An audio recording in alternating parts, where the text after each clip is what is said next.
తెలుగు రాష్ట్రాల్లో Telangana Gaddar film award రచ్చకు తెరపడటం లేదు.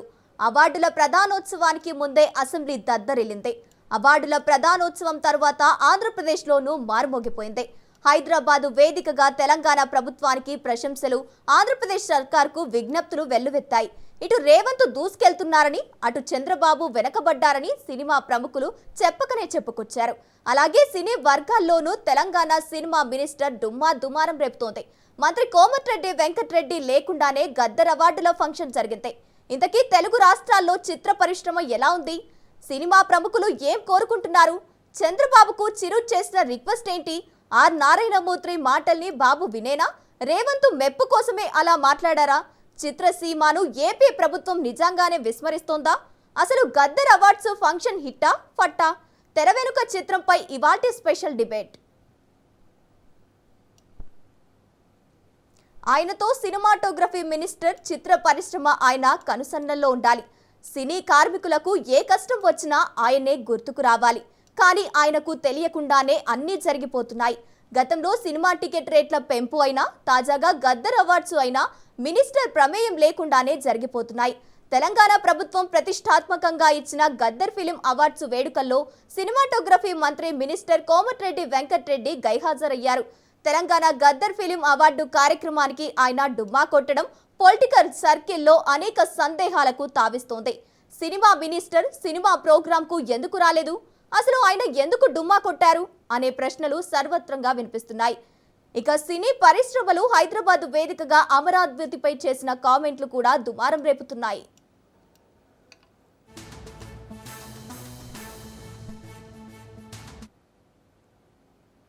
Telangana Gaddar film awards వేడుకల్లో మెగాస్టార్ చిరంజీవి సంచలన వ్యాఖ్యలు చేశారు. కళాకారులను గౌరవించే రాష్ట్రమే అభివృద్ధి చెందుతుందన్నారు. ఆంధ్రప్రదేశ్ ప్రభుత్వానికి సూచనలు చేశారు చిరంజీవి. తెలుగు రాష్ట్రాల్లో ఒకటి, సినిమాల పట్ల, కళాకారుల పట్ల ప్రోత్సాహం విషయంలో కొంత వెనుకంజలో ఉందనిపిస్తోందన్నారు. కాబట్టి సినిమాలకు దగ్గరగా ఉండే ముఖ్యమంత్రి చంద్రబాబు గారు దీన్ని ప్రేరణగా తీసుకుని మరింత ప్రోత్సాహం ఇవ్వాలని కోరారు చిరంజీవి. ఆ ప్రోత్సాహం వల్ల ప్రభుత్వానికి కూడా మంచి రెవెన్యూ వస్తుందని విన్నవించారు. ఇండియన్ సినిమా అంటే ఈ రోజున హైదరాబాద్, తెలంగాణ గుర్తుకు రావాలన్న ముఖ్య ఉద్దేశంతో మన ముఖ్యమంత్రిగా చేపట్టే బృహత్ కార్యక్రమానికి మనందరం చేదోడుగా ఉంటామని, ఇండస్ట్రీ మీ వైపు ఉంటుందని మనస్ఫూర్తిగా ఈ సందర్భంగా నేను తెలియజేస్తూ, మీరు ఎలాంటి ఆర్డర్స్ ఇచ్చినా సరే శిరసా వహిస్తూ ముందుకు తీసుకువెళ్తామని సందర్భంగా మీకు తెలియజేస్తాను సార్. ఇక్కడ సందర్భం అసందర్భం అని తెలియదు, కానీ మన పక్క రాష్ట్రం అయినటువంటి మనో తెలుగు రాష్ట్రం ఈ కళాకారుల పట్ల, ఈ సినిమాల పట్ల వాళ్ళని ఉత్సాహపరిచే దాని విధానంలో కొంచెం వెనకంజ వేసే ఉందనుకుంటున్నాను. కాబట్టి సినిమా వాళ్ళకి అతి దగ్గరగా ఉన్నటువంటి ముఖ్యమంత్రి గారు నారా చంద్రబాబు నాయుడు గారు, ఆయన కూడా దీన్ని ఇన్స్పిరేషన్గా తీసుకుని మరింత ప్రోత్సహిస్తే కనుక మీరు ఇచ్చే ఉత్సాహంతో ఎంతోమంది యంగ్స్టర్స్ ఈ రోజున మరిన్ని సినిమాలు చేస్తారు. ఆ సినిమా రెవెన్యూ కూడా మనకి కంట్రిబ్యూట్ అవుతుంది మన స్టేట్ ఎకానమీకి. అది కూడా ఒక ఆలోచన పెట్టవలసిందిగా వినమ్రంగా ఈ వేదిక నుంచి వారికి విన్నవించుకుంటున్నాను. ఇక ఆర్ నారాయణమూర్తి సైతం చిరుబాటలోనే అడుగులు వేశారు. చంద్రబాబు గారు, మీకు దండం పెడుతున్నాం, మీరు చాలా పెద్దవారు. ఇక్కడ రేవంత్ రెడ్డి గారు దూసుకెళ్లిపోతున్నారు. ఫిలిం ఇండస్ట్రీ మొత్తాన్ని డెవలప్ చేస్తున్నారు. గద్దర్ పేరిట అవార్డులు ప్రకటిస్తున్నారు. ఆంధ్రప్రదేశ్లో నంది అవార్డ్స్ ఇవ్వండి సార్ అంటూ చెప్పుకొచ్చారు. తెలుగు చలనచిత్ర పరిశ్రమ ఉనికిని గుర్తించి గౌరవించి ఇండస్ట్రీని ఎంకరేజ్ చేయాలని ఆర్ నారాయణమూర్తి అన్నారు. ఇది అసలు నా విజ్ఞప్తి. చంద్రబాబు నాయుడు గారు, మీకు దండం పెడుతున్నాం, చాలా పెద్దవారు మీరు. ఇక్కడ రేవంత్ రెడ్డి గారు దూసుకెళ్ళిపోతున్నాడు. ఫిల్మ్ ఇండస్ట్రీని మొత్తం డెవలప్ చేసుకుంటూ, నంది అవార్డుని ప్రకటించుకుంటూ గద్దర్ పేరిట ఆంధ్రప్రదేశ్లో కూడా ఆంధ్ర రాష్ట్ర ప్రభుత్వం ఉనికిని, తెలుగు చలనచిత్ర పరిశ్రమ ఉనికిని గుర్తించి గౌరవించి మీరు కూడా దయించి నంది అవార్డ్స్ ఇవ్వండి సార్, ఇండస్ట్రీని ఎంకరేజ్ చేయండి సార్, మీకు దండం పెడతాం సార్. థ్యాంక్స్ అండి. Telangana Gaddar film award function ప్రారంభానికి ముందే అసెంబ్లీ వేదికగా గద్దర్ అవార్డ్స్ ఖద్దర్ అవార్డ్స్గా మారిపోతున్నాయని BRS MLA Palla Rajeshwar Reddy hot comments చేశారు. తెలంగాణ కళాకారులకు తీరని అన్యాయం జరిగిందని ఆయన ఆవేదన వ్యక్తం చేశారు. మిట్టపల్లి సురేందర్కు అవార్డు ఇవ్వకపోవడంపై ప్రశ్నలు పల్లా రాజేశ్వర్ రెడ్డి ప్రశ్నించారు. ఆ పాట కూడా ఏముందంటే, రాజ్యమేదు లేదు కానీ రాణిలాగా చూసుకుంటా, కోటగట్టలేను కానీ కళ్ళల్లో నిన్నే దాచుకుంటా అని చెప్పేసి మన ఉద్యమకారుడు, తెలంగాణ ఉద్యమకారుడు, మాజీ ఇంతకుముందు వామపక్షవాది, దళితవాది బ్రహ్మాండమైన రాస్తే ఇదే 4 లైన్లతో నా సినిమా హిట్ అయింది అధ్యక్ష. సినిమా హిట్ అయితే సినిమాలో ఉండే 5గురికి ఇస్తారు, ఆంధ్ర వాళ్ళకి ఇస్తారు. తెలంగాణ బిడ్డలైన హీరో కానీ ఆ మిట్టపల్లి సురేందర్ అని చెప్పేసి వారికి కూడా తెలుసు, ముఖ్యమంత్రి గారికి కూడా తెలుసు. ఏం జరిగిందంటే అధ్యక్ష, ఆయనే జనగామ వచ్చేటప్పుడు మా వరంగల్ బిడ్డ, వెలిశాల బిడ్డ, ఆయనకు వస్తున్నప్పుడు జనగామ ఏమైనా ఎలక్షన్ టైం వస్తే రారా అంటే, మా అన్న అని చెప్పేసి అంటే వచ్చిండు. ఆడ మాట్లాడిపోయినందుకు గద్దరు ఏదైతే కమిటీ ఉందో ఆ కమిటీలో జరిగిన నిర్ణయం వెనక్కి తీసుకుని ఆయనకు ఈయన మొత్తం మీద పలరాశ్వడితో ఉంటాడని చెప్పేసి ఆయనకు ఇవ్వలేదు అధ్యక్ష. ఎంత అంటే ఏంటంటే ఆ గద్దరు యొక్క అవార్డ్స్ అనేది ఖద్దర్ అవార్డ్స్ లాగా మారిపోయినాయి. అది గద్దర్ అవార్డ్స్ కాదు, ఖద్దర్ అవార్డ్స్ లాగా. రైట్, ఇక ఇదే అంశానికి సంబంధించి పూర్తి డీటెయిల్స్ మా ఇన్పుట్ ఎడిటర్ శ్రీకాంత్ లైవ్ ద్వారా అందిస్తారు. Srikanth, over to you. Gangotri, good evening. So Telangana రాష్ట్ర ప్రభుత్వం అంటే తెలంగాణ రాష్ట్రం ఏర్పడిన తర్వాత 10 ఏళ్ళు నంది అవార్డ్స్ లేవు. ఆ తర్వాత కాంగ్రెస్ పార్టీ అధికారంలోకి వచ్చిన తర్వాత యుద్ధ నౌక గద్దర్ పేరు మీద తెలుగు ఫిల్మ్ అవార్డ్స్ని గత సంవత్సరం ఇచ్చింది, ఈ సంవత్సరం కూడా ఇచ్చింది. సో ప్రతి ఉగాదికి కళాకారులను గుర్తించాలి, గౌరవించాలన్నటువంటి ఒక సదుద్దేశంతో ప్రభుత్వం కళాకారులను ఎంకరేజ్ చేస్తుంది.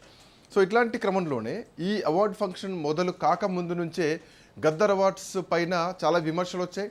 ఇది మళ్ళీ తెలంగాణ కళాకారులను అవమానిస్తున్నారు, తెలంగాణలో హిట్ అయినటువంటి సినిమా హీరోలకు, హిట్ సాంగ్ రాసినటువంటి ఆ రైటర్లకు అవార్డ్స్ ప్రదానం చేయట్లేదు, ఇందులో కూడా మళ్ళీ పార్టీల వైపు చూస్తున్నారు, పార్టీ ప్రతినిధులాగా చూస్తున్నారు అని చెప్పేసి అసెంబ్లీలో ఈ అంశం దద్దరిల్లింది. ఇది గద్దర్ అవార్డ్స్ కాదు, ఖద్దర్ అవార్డ్స్.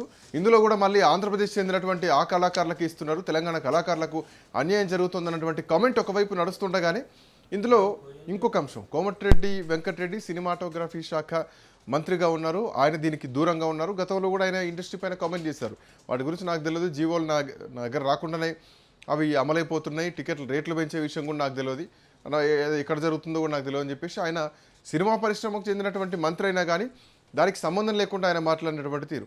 ఇక ఆ తర్వాత నిన్న ఫంక్షన్లో కూడా ఆయన ఎక్కడ కనిపించలేదు, దానికి సంబంధించి ఎందుకు రాలేదనే దానిపైన ఇప్పటికీ క్లారిటీ లేనటువంటి అంశం.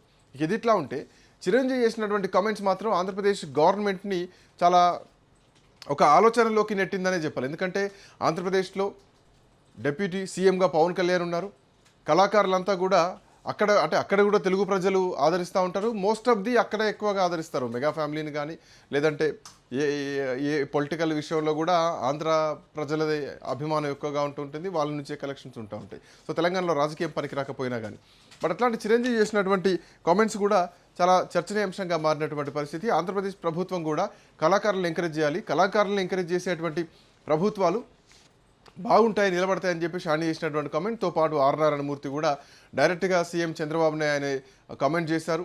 చంద్రబాబు నాయుడు గారు, మీకు సూచన చేస్తున్నాం, మీరు అక్కడ అవార్డులు పెట్టండి, మళ్ళీ నంది అవార్డులు ఇవ్వండి అంటూ ఆయన చేసినటువంటి కామెంట్స్ మొత్తం కూడా ఇప్పుడు ఆంధ్రప్రదేశ్ ప్రభుత్వం ఆఫ్కోర్స్ నిన్న కూడా భాషా సాంస్కృతిక శాఖ నుంచి కళాకారులని ప్రశంసించారు, ముఖ్యమంత్రి నేరుగా వాళ్ళకు సన్మానం చేశారు, వాళ్ళకు ప్రశంసలు చేశారు. బట్ సినిమా విషయానికి వస్తే సినిమా రంగంలో కళాకారుల విషయం ఏంటి, ఎందుకు ఎంకరేజ్ చేయరు ఆంధ్రప్రదేశ్ ప్రభుత్వం? ఇటు తెలంగాణలో ఒక రకమైనటువంటి విమర్శ, ఆంధ్రప్రదేశ్లో ఒక రకమైనటువంటి విమర్శ నడుస్తుంది. నిన్న తెలుగు చిత్ర పరిశ్రమకు సంబంధించి చాలా కాలం నుంచి ఇటు తెలంగాణలో కూడా అదే రకంగా విమర్శలు వినిపించాయి. మొదటి నుంచి ముఖ్యమంత్రిని ఎవరు శుభాకాంక్షలు చెప్పలేదు, ముఖ్యమంత్రి పేర్లు మర్చిపోయారు అన్నటువంటి వివాదాలు ఉన్నాయి. అటు ఆంధ్రప్రదేశ్లో కూడా ముఖ్యమంత్రిగా బాధ్యతలు చేపట్టిన తర్వాత ఎవరు కూడా వెళ్ళి కలవలేదు, ముఖ్యమంత్రులు కలవాలన్నది కూడా తెలియదా అన్నటువంటి కామెంట్లు వచ్చాయి. ఆ తర్వాతనే సినీ పెద్దలంతా కూడా ఆంధ్రప్రదేశ్కి వెళ్ళడం జరిగింది, డిప్యూటీ సీఎంని ఫస్ట్ కలవడం జరిగింది, ఆ తర్వాత ముఖ్యమంత్రితో కలవడం జరిగింది. ఇటు తెలంగాణలో కూడా రేవంత్ రెడ్డితో కమాండ్ కంట్రోల్ రూమ్లో సమావేశం కావడం జరిగింది. అండ్ మోర్ ఓవర్ సినీ పరిశ్రమకు ప్రభుత్వానికి కొంత డీవియేషన్స్ ఉండేవి రెండింటి మధ్య, ఈ రెండు కలిస్తేనే ముందుకు వెళ్తూ ఉంటుంది. ఎందుకంటే సినీ పరిశ్రమ ప్రభుత్వం ఎప్పుడు కూడా సో అనుబంధ బాంధవ్యాలతో ఉంటా ఉంటుంది. వీళ్ళిద్దరిని వేరు చేసి చూడలేం ఎప్పుడు కూడా. ఎందుకంటే ఏ ప్రభుత్వ పథకాలైనా కానీ వాటిని ప్రమోట్ చేయడానిక, బ్రాండ్ అంబాసిడర్గా ఉండడానిక సినీ సెలబ్రిటీస్నే వాళ్ళు వాడుతూ ఉంటారు. గతంలో సమంత కానీ, లేదంటే అంతకుముందు స్పోర్ట్స్ నుంచి సైనా నెహ్వాల్ కూడా తీసుకోవడం జరిగింది. ఎందుకంటే ఒక సెలబ్రిటీ లెవెల్లో ఉంటారు కాబట్టి సో వీళ్ళను ప్రభుత్వం ఖచ్చితంగా వాళ్ళ సహాయాలు తీసుకుంటూ ఉంటుంది. ఈవెన్ డ్రగ్స్ సంబంధించినటువంటి డ్రగ్స్ అరికట్టాలన్నటువంటి విషయంలో కూడా సినీ సెలబ్రిటీలు ఖచ్చితంగా ఒక వీడియో చేయాలి, రిలీజ్ చేయాలని రేవంత్ రెడ్డి ఆనాడు చెప్పడం జరిగింది. రైట్, సో ఏంటి డీవియేషన్స్ ఎట్లా ఉన్నాయి? పవన్ గారు నమస్తే. నమస్తే అండి, రాజ్ న్యూస్ ప్రేక్షకులు కూడా నమస్తే. సో చెప్పండి, అంటే ఈ వస్తున్నటువంటి విమర్శలు, చిరంజీవి గారు చేసినటువంటి కామెంట్స్ కానీ, లేదంటే ఆర్ నారాయణమూర్తి చేసినటువంటి కామెంట్స్ ఆంధ్రప్రదేశ్ ప్రభుత్వం నుంచి ఎట్లాంటి రియాక్షన్స్ ఎక్స్పెక్ట్ చేస్తున్నారు? అండ్ గదర్ వర్స్ని ఎట్లా చూస్తున్నారు ఈ బీఆర్ఎస్ పార్టీ నుంచి వచ్చినటువంటి విమర్శలను కూడా దృష్టిలో పెట్టుకొని? సార్, ఇప్పుడు ప్రతిపక్షాలు అనేవాళ్ళు డెఫినెట్గా విమర్శలు అనేది చేస్తారు. బట్ ఎవరు ఓకే అన్నా ఓకే అవ్వకపోయినా it's a huge success. After 10 years we got these awards. ముఖ్యంగా కళాకారులకి రావడం అనేది, చిరంజీవి గారి మాటల్లో చెప్పాలంటే, కళాకారులు ఎక్కడ గౌరవించబడతారో అక్కడ ఆ దేశం కానీ రాష్ట్రం కానీ సుభిక్షంగా ఉంటుంది. ఇది శ్రీకృష్ణదేవరాయల కాలం నుండి జరుగుతొస్తుంది. అందుకనే కళాకారులకి ఎక్కువ పెద్దపీట వేయడం జరిగింది. ఇట్స్ ఎ సెంటిమెంట్, మన ఇండియాలో ఉన్న సెంటిమెంట్ అది. కళాకారులు కానీ లేకపోతే వాళ్ళని కానీ మనం ఆదరించడం, ఆఖరికి చిన్న చిన్న ఊళ్ళల్లో హరిదాసులకు కూడా మనం ఆదరిస్తాము.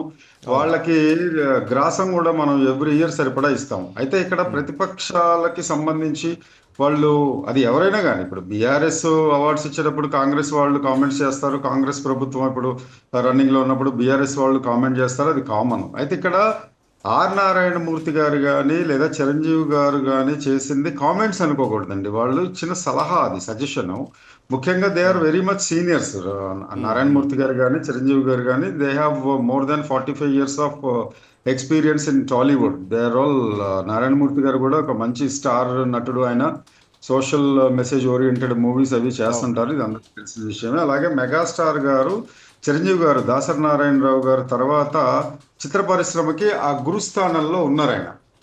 సో ఆయన ఒక సజెషన్ ఇవ్వడానికి తప్పేం లేదు కదా. ఇప్పుడు ఆంధ్రప్రదేశ్ ప్రభుత్వానికి ఒక చిన్న సలహా ఇచ్చారు కానీ వాళ్ళని కామెంట్ ఏమి చేయలేదు, లేకపోతే వాళ్ళని ఏదో పాయింట్అవుట్ వేలెత్తి చూపించలేదు అనేది నా అభిప్రాయం. అంటే దీంట్లో ఎందుకంటే ఈ ప్రస్తావన ఎందుకు తీసుకురావాల్సిందంటే, ప్రతిపక్షాలు ఏదో ప్రెస్ మీట్లు పెట్టి మాట్లాడడం కాదు, ఒక నిండు శాసనసభలో చేసినటువంటి కామెంట్. గతంలో మిట్టపల్లి ఆయన్ను పర్సనల్గా కలిచారు, ఎందుకంటే ఆ ప్రాంతం చెందినవాడు కాబట్టి పర్సనల్ కలిసినటువంటి నేపథ్యంలోనే పల్లారాజేశ్వర రెడ్డికి చెందినటువంటి మనిషి అన్నటువంటి ఉద్దేశంతో ఆయనకు అవార్డు ఇవ్వలేదు. ఇక్కడ కూడా రాజకీయాలు జరుగుతున్నాయి. కళాకారులను గుర్తించినాడే ఆ ప్రభుత్వాలు బాగుంటాయి, నిలబడతాయి అన్నటువంటి టైంలో కళాకారులను కూడా అవమానిస్తున్నారు. ఇది ఖద్దర్ అవార్డు, ఇది గద్దర్ అవార్డు కాదని చెప్పేసి ఆయన కామెంట్ చేస్తూ ఆయన రాసినటువంటి ఏవైతే బాణీలు ఉన్నాయంటే, వాస్తవానికి కూడా ఆ సినిమా హిట్ కావడానికి ప్రత్యేకంగా ఆ లిరిక్సే ప్రధానంగా చెప్పాలి. రాజ్యమేది లేదు కానీ రాణిలాగా చూసుకుంటా, కోటగట్టలేను కానీ కళ్ళల్లో నిన్నే దాచుకుంటా అనేటువంటి లిరిక్స్ 2 తెలుగు రాష్ట్రాల్లో చాలామంది యువతను ఆకట్టుకుంది. సో ఇట్లాంటి అక్షరాల్ని సంధించినటువంటి ఇచ్చినటువంటి రైటర్లకు అవమానం జరుగుతోంది, రాజకీయాలని చూసుకొని కళాకారులకు అవమానం జరుగుతుంది అన్నటువంటి కామెంట్ని, ఇది తెలంగాణ మొత్తం కూడా దీన్ని పరిగణలోకి తీసుకునేదే కదా. తెలంగాణ మొత్తం పరిగణలోకి తీసుకునేదేనండి. కానీ ఇప్పుడు మనకి సుద్దాల అశోక్ తేజ గారు తెలంగాణ వ్యక్తే, అలాగే కాసర్ల శ్యామ్ గారు కూడా తెలంగాణ వ్యక్తే. ఆయన రాసిన ఊరు పల్లెటూరు కాసర్ల శ్యామ్ గారికి నేషనల్ అవార్డు వచ్చింది. సో ఇక్కడ భాషా భేదమో లేకపోతే రాష్ట్రాల భేదమో ఉంటుంది అని నేనైతే అనుకోవట్లేదండి. ఎందుకంటే కాసర్ల శ్యామ్ గారికి కూడా స్టేట్ అవార్డ్స్ చాలా వచ్చాయి. గతంలో కూడా చాలా వరకు మనం ఆలోచించినట్టయితే వీళ్ళని ఎప్పుడు ఏదో నెగ్లెక్ట్ చేసినట్టు, లేకపోతే ఇక్కడ ప్రాంతీయ మత కుల భేదాలు పెట్టడం అనేది సమంజసం కాదని నా అభిప్రాయం. ఎందుకనంటే ఆయనకి చాలా సార్లు చాలా అవార్డ్స్, సుద్దాల అశోక్ తేజ గారికి ఎన్ని అవార్డ్స్ రాలేదు? Easy not. అండ్ చంద్రబోస్ గారికి స్టేట్ అవార్డ్స్, మన తెలంగాణ స్టేట్ అవార్డ్స్ ఏం రాలేదా? ఆయన తెలంగాణ వ్యక్తే కదా. ఇప్పుడు మిట్టపల్లి గారు డెఫినెట్గా ఒక దాన్ని మించున్నప్పుడు, ఇప్పుడు రన్నింగ్ రేస్ ఉంటుందండి, దాని లోపల అద్భుతంగా పరిగెత్తే వాళ్ళు ఉంటారు. కానీ నెంబర్ 1 వచ్చేది ఎవరికి ఎక్కువ వస్తుంది, ఫస్ట్ ప్రైజ్ అనేది ఒకళ్ళకే కదా ఇవ్వగలం. అలా కొంచెం పాజిటివ్గా తీసుకుంటే ఒక రావడమే ఒక కొత్త సినిమాతో వచ్చి భారీ హిట్ కొట్టినటువంటి డైరెక్టర్కు రాష్ట్ర ప్రభుత్వం తరపున అవార్డు రాకపోవడం, అదే సినిమాలో ఇంకో నలుగురికి అవార్డులు ఇస్తే కనుక అది ఆంధ్రప్రదేశ్ రాష్ట్రానికి చెందిన వాళ్ళకి ఇవ్వడం. సో తెలంగాణకి ఇక్కడ అన్యాయం జరుగుతోంది, డైరెక్టర్కి ఎందుకు ఇవ్వలేదు, హీరోకి ఎందుకు ఇవ్వలేదు, రైటర్కి ఎందుకు ఇవ్వలేదు, ప్రధానమైనటువంటి 3 విభాగాలనే ప్రభుత్వం పక్కన పెట్టింది. సో ఇందులో రాజకీయ కోణం ఉంది అన్నది ప్రతిపక్షాలు చేస్తున్నటువంటి విమర్శ. సో ఇందులో కళాకారులకు అన్యాయం జరిగిందని భావించడంలో అర్థం ఉంది కదా. అవునండి, రాజకీయ నాయకులు వాళ్ళకి అంత సినిమా మీద, సినిమా నటీనటుల మీద ప్రేమ గనక ఉంటే గత ప్రభుత్వంలో ఏం చేశారనేది వాళ్ళు ఆలోచించుకోమని చెప్పాలి. ఎందుకంటే కళాకారులకి ఏమన్నా పెన్షన్ లాంటివి ఏమన్నా అరేంజ్ చేశారా, లేకపోతే ఫలానా పర్టికులర్గా అరే వీళ్ళకి ఇళ్ళు ఏమన్నా మంజూరు చేశారా, చిత్రపురి కాలనీలో వాళ్ళకి ఇళ్ళు మంజూరు అయినాయి, ఎంతమంది డైరెక్టర్స్ ఉన్నారు, రైటర్స్ ఉన్నారు, వాళ్ళు అప్లై చేసుకున్నా వాళ్ళకి రాలేదు, ఆ రకంగా వాళ్ళని ప్రోత్సహించవచ్చు కదా. ఇప్పుడు అదెందుకు జరగల, ఆ పాయింట్లో మనం ఎందుకు ఆలోచించకూడదు? ఓన్లీ అవార్డు ఒకటి ప్రాతిపదికగా తీసుకుంటున్నాము.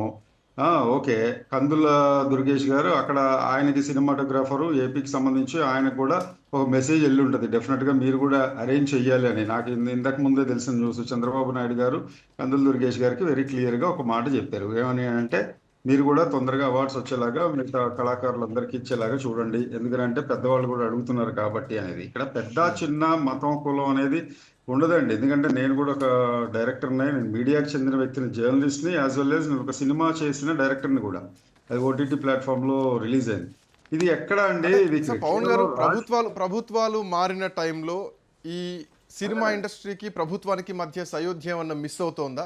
సో కమ్యూనికేషన్ గ్యాప్స్ ఏమైనా వస్తాయి? ఎందుకంటే డెఫినెట్గా అండి, ఇంత ప్రమాణ స్వీకారం చేసి ఇన్ని రోజులైనా, ప్రభుత్వం ఏర్పాటైన ఇన్ని రోజులైనా సినిమా పెద్దలు వచ్చి ఎందుకు కలవట్లేదు అనేటువంటి కామెంట్లు అటు ఆంధ్రప్రదేశ్లో వినిపించినాయి, ఇటు తెలంగాణలో వినిపించినాయి. సో ఎందుకు ఈ కోఆర్డినేషన్ మిస్ అవుతుంది 2 విభాగాల మధ్య? నాకు తెలిసినంత వరకు అండి, ఇక్కడ మెయిన్గా ఒక ఈగో అనేది ఉంటుందేమోనని చెప్పి ఇది నా పర్సనల్ అభిప్రాయం. ఏంటంటే వాళ్ళు కలవాలనో, లేకపోతే అరే మేము చేశాం కదా, వాళ్ళు పిలిచి మమ్మల్ని సన్మానించాలని వీళ్ళు, లేకపోతే మేము వెళ్ళి అడిగితేనే వాళ్ళు చేస్తారా, లేకపోతే అవార్డ్స్ అంటూ ఇవ్వాలి కదా. ఒక జనరల్గా మనం ఇదివరకు నంది అవార్డ్స్ అని పెట్టుకున్నాము. నంది అవార్డ్స్ అన్డివైడెడ్ స్టేట్ ఉన్నప్పుడు నంది అవార్డ్స్ ఉండేవి, అది రెగ్యులర్గా వచ్చేవి 1-2 ఇయర్స్ గ్యాప్ లోపల డెఫినెట్గా. కానీ ఇప్పుడు రాకపోవడానికి కారణం ఏంటి? ఇంతకుముందు గత ప్రభుత్వంలో అక్కడ వైఎస్ఆర్సీపీ ఉన్నప్పుడు వాళ్ళు వచ్చి కలిస్తే కానీ నేను ఇవ్వను, లేకపోతే వాళ్ళు వచ్చి కలిస్తే కానీ వాళ్ళ టికెట్ రేట్స్ కానీ వాటికి సంబంధించినవి కానీ స్లాబ్ రేట్స్ కానీ పెంచడం అనేది వాళ్ళ సైడ్, ఆ పార్టీల సైడ్ నుండి కూడా ఉంది. మీరు కరెక్ట్ క్వశ్చన్ అడిగారండి. అదేంటంటే సినిమాల్లో రాజకీయాలు లేవు కానీ రాజకీయాల్లో సినిమాలు ఉన్నాయి. రాజకీయ నాయకులు సినిమాలని డెఫినెట్గా వాళ్ళు యూజ్ చేసుకుంటున్నారు. ఏంటంటే కొంతమందికి టికెట్ రేట్స్ పెంచుకోవడానికి ఇస్తారు, కొంతమందికి టికెట్ రేట్స్ పెంచుకోవడానికి ఇవ్వరు. మరి అక్కడ కూడా రాజకీయాలు వాళ్ళు చేస్తున్నారు, వాళ్ళు ఇది చేస్తున్నారు. కానీ కళాకారుడు ఎప్పుడు ఒకేలా ఉంటాడు.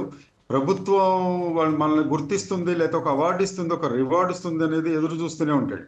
ఇవాళ చూసినట్టయితే మీరు ఇంకోటండి, చెప్పండి. ఇంకొక పాయింట్ పవన్ గారు, ఇంకొక అంశం ప్రధానంగా అంటే కోమటిరెడ్డి వెంకటరెడ్డి సినిమాటోగ్రఫీ, మీరు ఇందాక కందుల గురించి మాట్లాడారు కాబట్టి ఇక్కడ మాట్లాడాల్సి వస్తుంది. కోమటిరెడ్డి వెంకటరెడ్డి సినిమాటోగ్రఫీ మంత్రి, బట్ ఆయన ఎక్కడ సినిమాలో కనిపించట్లేదు. ఎపిసోడ్లో మొత్తం ముఖ్యమంత్రి కనిపిస్తున్నారు, లేదంటే దిల్ రాజే కనిపిస్తున్నారు. సో సినీ పరిశ్రమ కూడా మంత్రిని పట్టించుకోవట్లేదా, లేదంటే మంత్రికి సినీ పరిశ్రమకు కమ్యూనికేషన్ లేదా? Direct Dil Raju through Revanth Reddy CM దగ్గరికే పోతున్నారా? సినీ పరిశ్రమ మంత్రిని పక్కన పెట్టేసింది అనుకోవచ్చు. ఎట్లా చూడొచ్చు ఈ అంశాన్ని?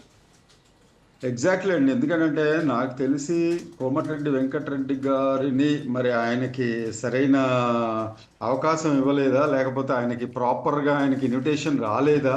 అసలు ఆయన నేతృత్వంలో జరగాలి, కోమటిరెడ్డి వెంకటరెడ్డి గారి నేతృత్వంలో జరగాలి. ఏపీలో జరిగితే అక్కడ కందుల దుర్గేష్ గారి నేతృత్వంలో జరగాలి. ఇప్పుడు చూడండి ఎలా ఉంటుందంటే, ఇప్పుడు పెద్ద హీరో, స్టార్ హీరో ప్రభాస్ అయినా సరే, అక్కడ మొన్న రాజాసాబ్ అయినా లేకపోతే మొన్న ఓజీ అయినా కూడా తమన్ను లీడ్ తీసుకున్నాడు ఎక్కువ. మీరు ప్రీ రిలీజ్ ఫంక్షన్స్ లో చూస్తే అక్కడ మిగతా వాళ్ళు ఎవరు ఉండరు. ఇంతకు ముందు మ్యూజికల్ ఫంక్షన్స్ ఉండేవి, మీరు అబ్జర్వ్ చేస్తే అక్కడ మ్యూజిక్ డైరెక్టర్కే ఎక్కువ వాల్యూ ఉండేది. చిరంజీవి గారు వచ్చినా కూడా, లేకపోతే వెంకటేష్, లేకపోతే పెద్ద పెద్ద ఆర్టిస్టులు ఎవరున్నా కూడా అక్కడ మ్యూజిక్ డైరెక్టర్ ఈ రోజు ఆయన్ని మాట్లాడు హీరో ఆఫ్ ది డే అనేది. అవును, హీరో ఆఫ్ ద డే అనేవాళ్ళు. మరి ఇప్పుడు లేదు అని అంటే ఇది కూడా కరెక్టే. నిన్న చాలా మంది ఆశ్చర్యపోయారు. బట్టి విక్రమార్క వచ్చారు, రేవంత్ రెడ్డి గారు ఉన్నారు, ఆయనే వన్ మ్యాన్ షో లాగా అంతా చేసుకున్నారు అనేది. అంటే కోమటిరెడ్డి గారికి రేవంత్ రెడ్డి గారితోటి సరిగ్గా పొసగడం లేదా అనేది ఒకటి, లేదా అసలు ఆయనకి సినీ ప్రముఖులతోటి పెద్ద లావాదేవీలో లేకపోతే ఇంకొక ఇదో లేదా, ర్యాపో అనేది లేదా అనేది డెఫినెట్గా అది బయటికి రావాల్సి ఉంది. ఇంకా ఇవన్నీ ఏంటంటే మనం ఆలోచించుకునేవే తప్ప నాకు తెలిసి అక్కడ క్లియర్ పిక్చర్ అంటే నిందితులు బాధితులు పోలీసులు కథనం ప్రకారం అన్నట్టు ఒకటి ఏదైనా ఇన్సిడెంట్ జరిగితే సో ఇది కూడా ఏంటంటే అక్కడ జరిగేది ఒకటి, మన మన వాళ్ళు చెప్పేది ఒకటి, అక్కడ వీళ్ళు అనుకునేది ఒకటి ఉంటుంది. సో ఇక్కడ ఏంటంటే ఈగోస్ అనేది పక్కన పెట్టాలండి, పక్కన పెట్టి డెఫినెట్ గా అరే ఒక మీరన్నట్టు ఇందాక తెలంగాణ వాళ్ళకి డిజర్వ్ ఉంటే ఎవరైనా సరే తెలంగాణనా లేకపోతే ఇంకోట అనేది పక్కన పెట్టి ఫస్ట్ ఆ సాంగ్ ఆ లిరిక్ రైటర్కి ఇచ్చేటప్పుడు డైరెక్టర్కి ఇచ్చేటప్పుడు ఇప్పుడు చూడండి రాజు వెడ్స్ రాంబాయ్ ఉంది, ఛాంపియన్ ఉంది, రెండు తెలంగాణ బేస్డ్ మూవీసే, తీసింది కూడా తెలంగాణ లేదు. సో దానికి ఎన్ని అవార్డ్స్ వచ్చి ఛాంపియన్కి అయితే 5 6 అవార్డ్స్ వచ్చినట్టున్నాయి వరుస పెట్టి. సో ఇప్పుడు మనం అలా చూడటానికి లేదు. ఎప్పుడు నిన్న కమల్ హాసన్ గారు ఒక మాట అన్నారండి, అది మనం ఇక్కడ గుర్తు చేసుకోవాలి. చాలా మంది ఆంధ్ర హైదరాబాద్ వైపు చూడాలి, ఏదైనా సరే ఏదైనా ఒక ప్రపంచవ్యాప్తంగా సినిమా కనుక షూటింగ్ చేయాలంటే హైదరాబాద్కి రావాలి, అక్కడ ఉన్న ఫెసిలిటీస్ రాయితీలు ఇవన్నీ ఉన్నాయని చెప్పి చిరంజీవి గారు అండ్ కమల్ హాసన్ గారు చెప్తుంటే ఇన్ని లాంగ్వేజెస్ మనకి బోలెడని ఉన్నాయి, బట్ ఒకటే ఒకటి ఉంది, దట్ ఈస్ ఇండియన్ సినిమా అన్నారు. అది గుర్తుంది. ఇండియన్ సినిమా అనేది మనం ఫస్ట్ మైండ్ లో పెట్టుకుంటే అండి ఈ ఈ ఈ కుల మత ప్రాంతీయ ఇవన్నీ ఎంతకాలం అండి, ఇంకా కులం మతం లేకపోతే ఇంకోటి. నాకు తెలిసి సౌత్ లో కమ్యూనికేషన్స్ బాగుంటాయి, ఈవెన్ టాలీవుడ్ కానీ కోలీవుడ్ కానీ మాలీవుడ్ కానీ, బట్ ఏదొచ్చి బాలీవుడ్ తోటే ఈ కొట్లాట నడుస్తూ ఉంటుంది ఈ సినీ పరిశ్రమల మధ్య. బాలీవుడ్ స్టార్స్ కూడా నిన్న రావడం, జెనీలియా అండ్ రితేష్ రావడం, అలాగే మాధురి దీక్షిత్, అనిల్ కపూర్ గారు వీడియో సందేశం పంపించారు. అండ్ మాధురి దీక్షిత్ గారు రావడం అనేది నిజంగా షాకింగ్ అనమాట. మా చిన్నప్పుడు ఎనీవే థ్యాంక్ యూ. సమయం కూడా సరిపోవట్లేదు. Thank you so much Pavan గారు, thanks for joining. So Gaddar awards ఒక కొత్త చర్చకు దారితీసింది. కోమటిరెడ్డి వెంకటరెడ్డి సినిమాటోగ్రఫీ మంత్రిగా ఉండి ఆయన హాజరు కాలేకపోవడం, సినిమాటోగ్రఫీ మంత్రిగా ఉండి పూర్తిగా ఆయన ఆధ్వర్యంలో జరగాల్సినటువంటి ఈ ఈవెంట్ ఆయనే లేకుండా జరిగింది. గతంలో కూడా ఆయన కొన్ని కామెంట్లు చేయడం జరిగింది, సినీ పరిశ్రమకు తనకు పెద్దగా కమ్యూనికేషన్స్ లేవు, ఈ జీవోలు ఎక్కడి నుంచి వస్తున్నాయి, రేట్లు ఎవరు పెంచుతున్నారో కూడా మాకు తెలియదు అని చెప్పేసి ఆయన చేసినటువంటి కామెంట్స్కు నిన్న జరిగినటువంటి గద్దర్ అవార్డ్స్ ఫంక్షన్ ఒక క్లియర్ కట్ పిక్చర్ అయితే కనిపిస్తుంది, ఒక రిజల్ట్ లాగా కనిపిస్తుంది. చూడాలి ఎట్లాంటి పరిణామాలు ఉండబోతున్నాయి. That's all for now. Next updates continue అయితే కీప్ వాచింగ్ రాజ్ న్యూస్.